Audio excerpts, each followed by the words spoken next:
नमस्कार मित्रों, मैं आपके लिए लेकर आया हूँ सिविल सेवा परीक्षा 2020 का ये प्रश्न पत्र। इसको आज हम हल करेंगे आपके साथ मिलकर। तो प्रश्न पत्र ये ए सीरीज है और ये परीक्षा 4 अक्टूबर 2020 को कराई गई थी लोक सेवा आयोग द्वारा। तो चलते हैं पहले प्रश्न की ओर। पहला प्रश्न जो है दोस्तों वो है कि आधार मेटाडेटा को 3 महीने से अधिक संग्रहित नहीं किया रखा जा सकता। तो ये कथन जो है दोस्तों ये गलत है। इसे संग्रहित किया जा सकता है। राज्य निजी निगमों से आधार डेटा को साझा करने के लिए कोई अनुबंध नहीं कर सकता। ये सही है दोस्तों। ये कोई जो प्राइवेट अथॉरिटी है वो इसके लिए कोई अनुबंध नहीं कर सकती है। अगला जो कथन है कि आधार बीमा उत्पादों को प्राप्त करने के लिए अनिवार्य है, ये गलत है दोस्तों। आधार जो है वो बीमा उत्पादों को प्राप्त करने के लिए अनिवार्य नहीं है। आधार भारतीय संचित निधि से हित लाभ प्राप्त करने के लिए अनिवार्य है, ये सही है। अगर आप किसी सरकारी योजना में लाभ लेना चाहते हैं तो आधार की ज़रूरत है। तो इसमें कथन 2 और 4 सही हैं, तो बी ऑप्शन सही होगा दोस्तों। इसका बी ऑप्शन सही होगा। तो अगले क्वेश्चन की तरफ बढ़ते हैं। अगला क्वेश्चन है कि राज्यसभा की लोकसभा के समान शक्तियाँ किस क्षेत्र में हैं। तो नई अखिल भारतीय जो सेवाएँ गठित करने के विषय में नहीं हैं लोकसभा के पास, वो राज्यसभा ही करती है। लोकसभा के पास ही शक्तियाँ नहीं है। इसमें संविधान संशोधन के विषय करने के विषय में राज्यसभा और लोकसभा की समान शक्तियाँ हैं। तो ये इसका दूसरे नंबर क्वेश्चन का जो आंसर है वो बी होगा। 3 नंबर क्वेश्चन की तरफ चलते हैं दोस्तों। तो इसमें 3 नंबर क्वेश्चन है, संसद सदस्य स्थानीय क्षेत्र विकास योजना MP लैट्स जो होता है, जो पहले 2 करोड़ होता था, बाद में बढ़ा के 5 करोड़ कर दिया गया था और इसको कोरोना के टाइम पे बंद भी कर दिया गया था। तो निम्नलिखित कथनों में से कौन सा सही है। तो MP लैट से निधियाँ टिकाऊ परिसंपत्तियाँ जैसे स्वास्थ्य, शिक्षा आदि की भौतिक आधारभूत संरचना के निर्माण हेतु प्रयुक्त की जाती हैं, ये बिल्कुल सही है दोस्तों। इसका बाद अगला कथन है, प्रत्येक सांसद की निधि का एक निश्चित अंश अनुसूचित जाति जनजाति जनसंख्या के लाभार्थ प्रयुक्त होना आवश्यक है, ये भी सही है दोस्तों। MP लैट्स निधियां वार्षिक आधार पर स्वीकृत की जाती हैं और अप्रयुक्त निधि को अगले वर्ष के लिए अग्रणित नहीं किया जा सकता। तो ये जो है ये कथन सही नहीं है दोस्तों। इसको अगले वर्षों के लिए कैरी फॉरवर्ड भी किया जा सकता है। और जो लास्ट वाला ऑप्शन है कि कार्यान्वित तो हो रहे सभी कार्यों में कम से कम 10% कार्यों को जिला प्राधिकारी द्वारा प्रतिवर्ष निरीक्षण करना अनिवार्य है, तो ये भी सही है दोस्तों। तो इसका जो आंसर होगा वो डी होगा। 1, 2 और 4 सही हैं इसमें। अगले क्वेश्चन की ओर बढ़ते हैं। तो क्वेश्चन नंबर 4 है, निम्नलिखित मूल अधिकारों के किस संवर्ग में अस्पृश्यता के रूप में दिए गए विभेदन के विरुद्ध संरक्षण समाविष्ट है। तो ये समता का अधिकार होगा दोस्तों। डी ऑप्शन इसमें सही है, समता का अधिकार। अगले क्वेश्चन की ओर 5 नंबर की ओर बढ़ते हैं। भारत में न्यायपालिका का कार्यपालिका से पृथक्करण किससे व्यादेशित होता है। तो ये क्वेश्चन फिर से देखते हैं कि भारत में न्यायपालिका का कार्यपालिका से पृथक्करण किससे व्यादेशित होता है। तो दोस्तों ये राज्य के जो नीति निर्देशक तत्व हैं उसके द्वारा ये अलग अलग होता है। अगले क्वेश्चन की तरफ बढ़ते हैं दोस्तों। तो 6 नंबर क्वेश्चन के लिए वित्त मंत्री 6 नंबर क्वेश्चन है, वित्त मंत्री संसद में बजट प्रस्तुत करते हुए उसके साथ अन्य प्रलेख भी प्रस्तुत करते हैं जिन्हें बृहद आर्थिक रूपरेखा विवरण the micro economics framework statement भी सम्मिलित रहता है। यह पूर्वोक्त प्रलेख निम्न आदेशन के कारण प्रयुक्त किया जाता है। तो इसमें जो 4 ऑप्शन दिए हुए हैं दोस्तों, तो उनमें से देखते हैं कि चिरकालिक संसदीय परंपरा के कारण ऐसा नहीं है। भारतीय संविधान के अनुच्छेद 112 तथा 110(1) के कारण ये भी इसका कारण नहीं है। ये इसका जो मुख्य कारण है वो राजकोषीय उत्तरदायित्व एवं बजट प्रबंधन अधिनियम 2003 में ऐसा प्रावधान है, इसलिए ये ऐसा होता है। तो डी नंबर सही है। 7वें क्वेश्चन की तरफ चलते हैं दोस्तों। तो परिभाषा से संवैधानिक सरकार का अर्थ है, परिभाषा से संवैधानिक सरकार का जो अर्थ है कि विधानमंडल द्वारा सरकार नहीं दोस्तों, लोकप्रिय सरकार, बहुदलीय सरकार या सीमित सरकार। संवैधानिक सरकार का अर्थ है जो संविधान के साथ चलती हो सरकार। संविधान का मतलब है एक दायरा, तो ये सीमित सरकार इसका आंसर होगा। तो 7 डी सही है। अगले क्वेश्चन की तरफ बढ़ते हैं, 8 नंबर क्वेश्चन की तरफ। मूल अधिकारों के अतिरिक्त भारत के संविधान का निम्नलिखित में से कौन सा या कौन से भाग मानव अधिकारों की सार्वभौम घोषणा universal declaration of human rights 1948 के सिद्धांतों एवं प्रावधानों को प्रतिबंधित करते हैं।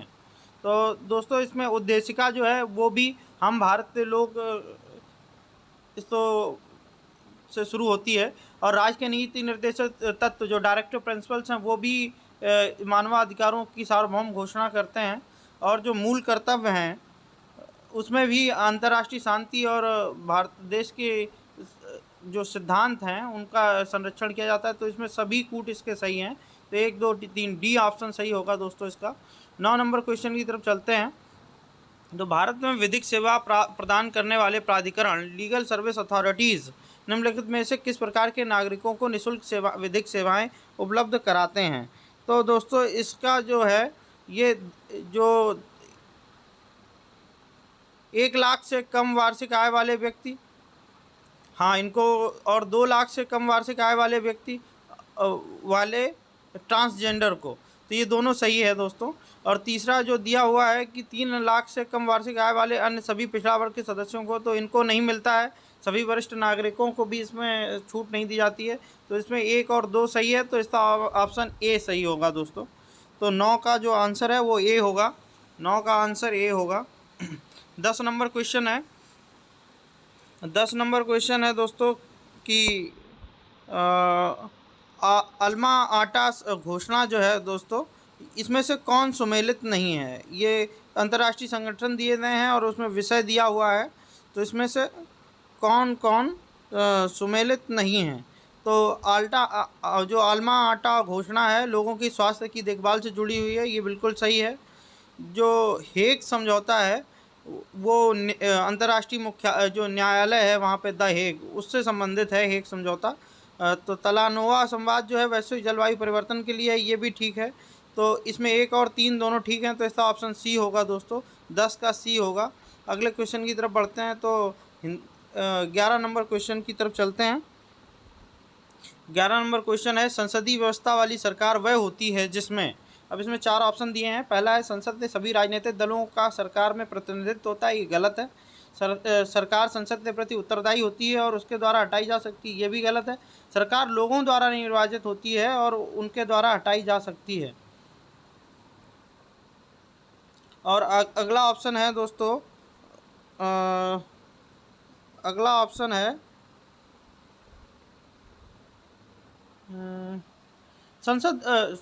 इसमें बी ऑप्शन सही होगा, सरकार संसद के प्रति उत्तरदायी होती है और उनके द्वारा ही हटाई जा सकती है। तो 11 का जो ऑप्शन होगा वो बी सही होगा। अगले क्वेश्चन की तरफ बढ़ते हैं। तो जो 12 नंबर क्वेश्चन है कि भारतीय संविधान का कौन सा भाग कल्याणकारी राज्य के आदर्श की घोषणा करता है। तो इसका सही जवाब होगा राज्य के नीति निर्देशक तत्व जो हैं वो संविधान के कल्याणकारी राज्य के आदर्श की घोषणा करते हैं। तो अगले क्वेश्चन की तरफ बढ़ते हैं, 13 नंबर क्वेश्चन की तरफ। तो 12 नंबर का ए सही होगा।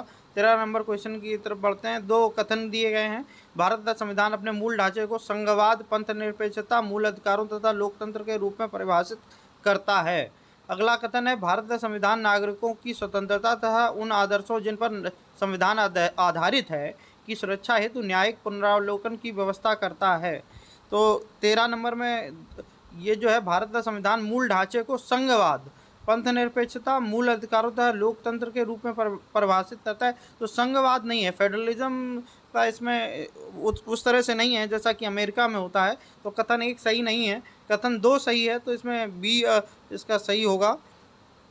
13 का जो ऑप्शन होगा वो बी, केवल 2। अब 14 नंबर क्वेश्चन की तरफ चलते हैं कि एक गांधीवाद और मार्क्सवाद के बीच एक समान सहमति पाई जाती है, यह निम्नलिखित में से कौन सी है। तो गांधी ने जो बात की थी वो ग्राम स्वराज के तहत जो समाजवाद था, गांधीयन समाजवाद एक अलग तरह की विचारधारा है। मार्क्स का जो समाजवाद था उसमें हिंसा को भी जगह थी, जबकि गांधी के मार्क्सवाद में हिंसा को बिल्कुल जगह नहीं थी। तो 14 नंबर का इसका सही जवाब होगा एक अंतिम लक्ष्य के रूप में राज्यविहीन समाज। गांधी भी यही चाहते थे और मार्क्स भी यही चाहते हैं कि जब समाजवाद साम्यवाद में परिवर्तित हो जाएगा तो साम्राज्य का अंत हो जाएगा और एक राज्यविहीन समाज स्थापित होगा। तो इसका ऑप्शन ए सही होगा। 15 नंबर क्वेश्चन को अभी देखते हैं दोस्तों कि भारत के संदर्भ में नौकरशाही का निम्नलिखित में से कौन सा उपयुक्त चरित्र चित्रण है। तो इसमें जो ऑप्शन सही डी सही होगा, लोक नीति को कार्यान्वित करने वाला अभिकरण। अगला क्वेश्चन देखिए 16 नंबर, भारतीय संविधान की उद्देशिका के बारे में ये 16 नंबर क्वेश्चन है। तो भारतीय संविधान का भाग है किंतु कोई विधिक प्रभाव नहीं रखती, ये गलत है। संविधान का भाग नहीं है, संविधान का भाग है वो। तो भारत संविधान का भाग है किंतु अन्य भागों से स्वतंत्र होकर उसका कोई विधिक प्रभाव नहीं है। तो ये डी ऑप्शन इसका सही होगा दोस्तों, 16 का डी सही होगा। अगले क्वेश्चन की तरफ बढ़ते हैं दोस्तों। तो हिंदी माध्यम के लिए जो 17 नंबर क्वेश्चन पे चलते हैं कि स्वर्ण ट्रांस जो है कि रिजर्व ट्रांस जिसे भी कहते हैं निर्दिष्ट किया जाता है। ये स्वर्ण ट्रांस का संबंध जो है ये आईएमएफ द्वारा सदस्यों को प्रदत्त एक साख प्रणाली है। आईएमएफ के जो सदस्य देश होते हैं उनको सबको एक स्वर्ण ट्रांस की तहत एक क्रेडिट दी जाती है, ये उसे ही कहते हैं। तो ये डी ऑप्शन सही होगा दोस्तों। अगले क्वेश्चन की तरफ बढ़ते हैं। 18 नंबर की भारतीय संविधान के भाग 4 के अंतर्विष्ट प्रावधानों के संदर्भ में निम्नलिखित में से कौन सा सही है। तो इसमें दिया हुआ है वे न्यायालयों द्वारा प्रवर्तनीय होंगे, ऐसा नहीं है, उनको न्यायालय द्वारा प्रवर्तनीय नहीं कराया जा सकता है, वे किसी भी न्यायालय द्वारा प्रवर्तनीय नहीं होंगे, बिल्कुल सही है। इस भाग में अधिकथित सिद्धांत राज्य के द्वारा कानून बनाने को प्रभावित करेंगे, बिल्कुल सही है। तो इसका ऑप्शन डी होगा, 2 और 3। अगले क्वेश्चन की तरफ बढ़ते हैं 19 नंबर की तरफ। तो इसमें 2 कथन दिए हुए हैं दोस्तों कि भारतीय संविधान के अनुसार कोई ऐसा व्यक्ति जो मतदान के लिए योग्य है किसी राज्य में 6 माह के लिए मंत्री बनाया जा सकता है, तब भी जबकि वह राज्य के विधानमंडल का सदस्य नहीं है। तो ये जो इन्होंने दिया हुआ है कथन, ये दोस्तों ये कथन सही है कि अगर कोई व्यक्ति ऐसा जो मतदान के लिए योग्य है उसे किसी भी राज्य में 6 माह के लिए मंत्री बनाया जा सकता है, जबकि वो विधानमंडल का सदस्य हो या ना हो, इसे एक बार में 6 माह के लिए बनाया जा सकता है। अगला जो कथन है, लोक प्रतिनिधित्व अधिनियम 1951 की धारा के अनुसार कोई ऐसा व्यक्ति जो दंडित अपराध के अंतर्गत दोषी पाया गया है और जिसे 5 वर्ष के लिए कारावास का दंड दिया गया है, चुनाव लड़ने के लिए स्थायी तौर पर निहरत हो जाता है, भले ही वह कारावास से मुक्त हो चुका हो। ये गलत है दोस्तों, लोग इसमें ऐसा प्रावधान नहीं है। तो इसका जो ऑप्शन होगा ये ए सही होगा कि केवल एक। अगले क्वेश्चन की तरफ बढ़ते हैं। तो 20 नंबर क्वेश्चन है, निम्नलिखित कथनों पर विचार कीजिए। भारत का राष्ट्रपति ऐसे स्थान पर जिससे वह ठीक समझे संसद का सत्र आहूत कर सकता है। ये देखो महत्वपूर्ण सवाल है दोस्तों। तो ये बिल्कुल सही है, भारत का राष्ट्रपति किसी भी स्थान पर संसद का सदन आहूत कर सकता है। अगला जो इसमें है, भारत का संविधान एक वर्ष में संसद के 3 सत्रों का प्रावधान करता है, किंतु सभी 3 सत्रों को चलाया जाना अनिवार्य नहीं है। ये गलत है दोस्तों, सभी 3 सत्रों को चलाया जाना भी अनिवार्य है और चलाने ही होते हैं सभी 3 सत्र। अगले 3 नंबर में है, एक वर्ष में दिनों की कोई न्यूनतम संख्या निर्धारित नहीं है जब संसद चलना आवश्यक हो। तो बिल्कुल सही है दोस्तों। तो इसमें 20 नंबर में 1 और 3 नंबर सही है, तो इसका ऑप्शन होगा सी ऑप्शन सही है, 1 और 3। अगले क्वेश्चन की तरफ बढ़ेंगे। 21 नंबर क्वेश्चन है।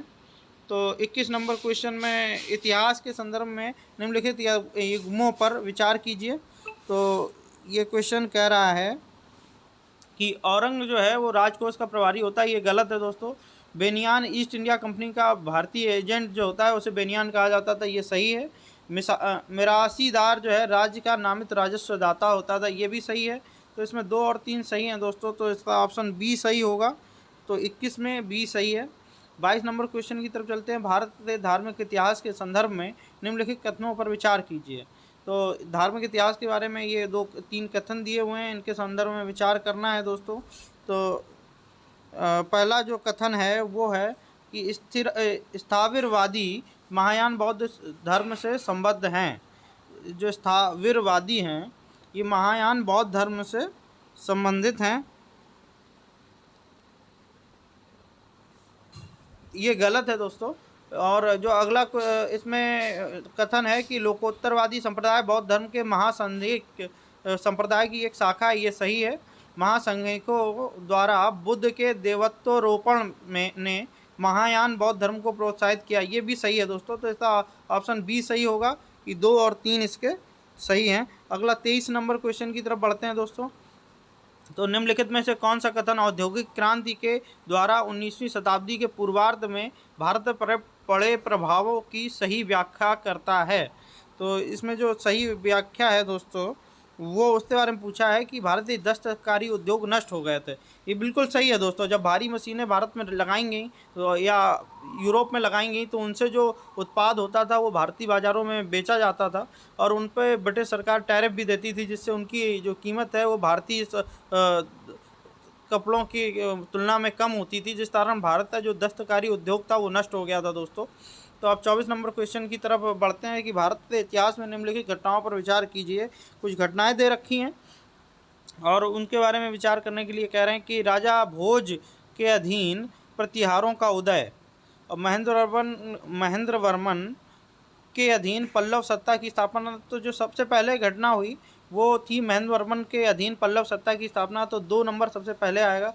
तो इसका पहले से ही क्लियर हो जाता है कि इसका ऑप्शन सी सही होगा। अगला जो है कि पारंतक प्रथम द्वारा चोल सत्ता की स्थापना, ये भी बाद में हुई है घटना। गोपाल द्वारा पाल वंश की स्थापना, ये घटना, हाँ ये घटना 2 के बाद हुई है, तो इसमें ऑप्शन यही सी सही होगा दोस्तों। सबसे पहले महेंद्र वर्मन ने प्रथम ने अधीन पल्लव सत्ता की स्थापना की, फिर गोपाल द्वारा पाल राजवंश की स्थापना की गई और उसके बाद राजा भोज के अधीन प्रतिहारों का उदय होता है, तब जाके परांतक प्रथम द्वारा चोल सत्ता की स्थापना की जाती है। तो दोस्तों इसका 2, 4, 1, 3 सही होगा, इसका सी ऑप्शन सही होगा। अगले क्वेश्चन की तरफ बढ़ते हैं, 25वें क्वेश्चन की तरफ। तो निम्नलिखित में से कौन सा उपवाक के उत्तर हर्षकालीन स्रोतों में प्रायः उल्लिखित हुंडी के रूप में के स्वरूप की परिभाषा बताता है? तो हुंडी जो होता था एक विनिमय पत्र होता था जिसके आधार पर कुछ खरीदा जा सकता था। हुंडी का मतलब था एक स्वर्ण का कुछ भाग होता रहा होगा। तो ये इसमें सी नंबर सही है, तो 25वें में सी सही है। तो दोस्तों इसी के साथ इस वीडियो को यहीं समाप्त करते हैं। हम 25-25 क्वेश्चन करके इससे 4 वीडियो में सन 2000 का जो सिविल सेवा परीक्षा का IAS का जो प्रश्न पत्र है उसे आपके सामने लाएंगे। अभी 3 और इससे सेट आने बाकी हैं जो नियमित रूप से आते रहेंगे। आप बने रहिए हमारे साथ और पढ़ते रहिए, निश्चित ही एक न एक दिन आप सफल होंगे। धन्यवाद। जय हिंद, जय भारत।